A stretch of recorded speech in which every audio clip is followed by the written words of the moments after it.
Tears well up in her eyes and roll down her cheeks. She inhales in jagged, hard jerks that snap at her spine. Still, despite the convulsions, she manages to stay in one piece and continues to talk. Not until I know you don't hate me.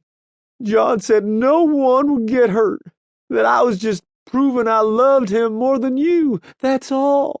More tears, more stabs in the heart, hers and mine.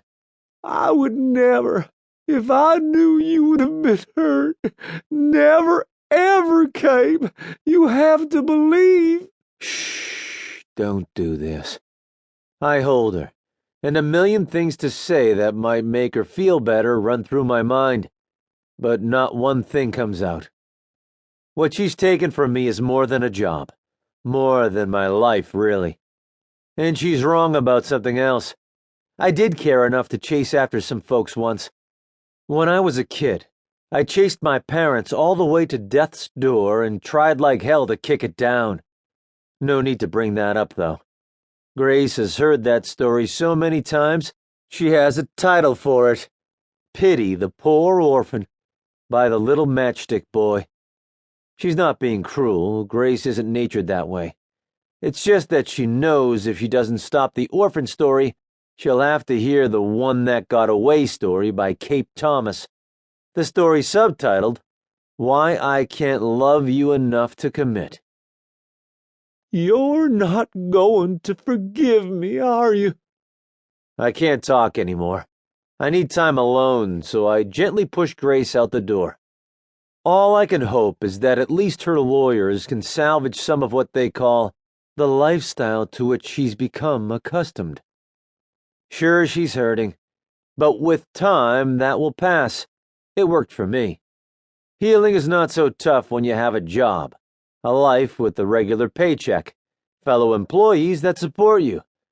Not that I enjoyed any of those comforts. Don't do this, Cape.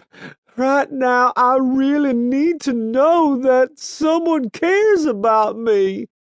It's cruel, but I have to push Grace's go button.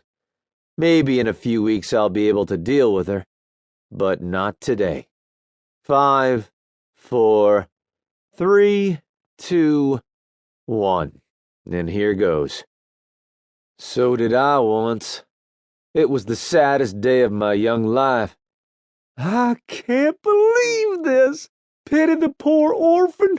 I need to hear that you love me, that everything will be okay.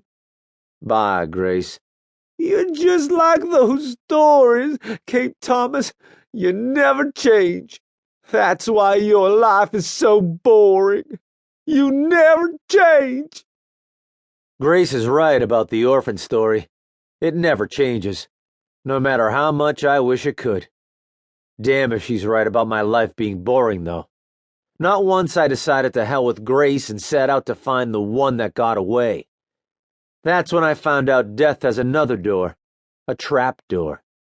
And believe me, no kicking or knocking is necessary to gain entry.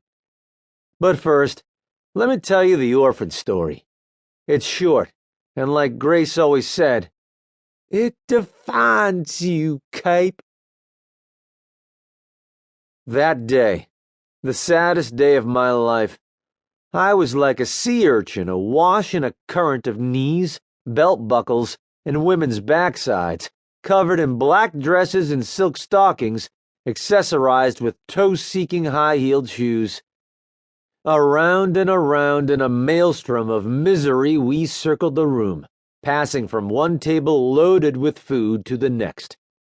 After a few close encounters with the spiked shoes, I broke free from the tide and found a small cove between the desserts and sweet tea tables.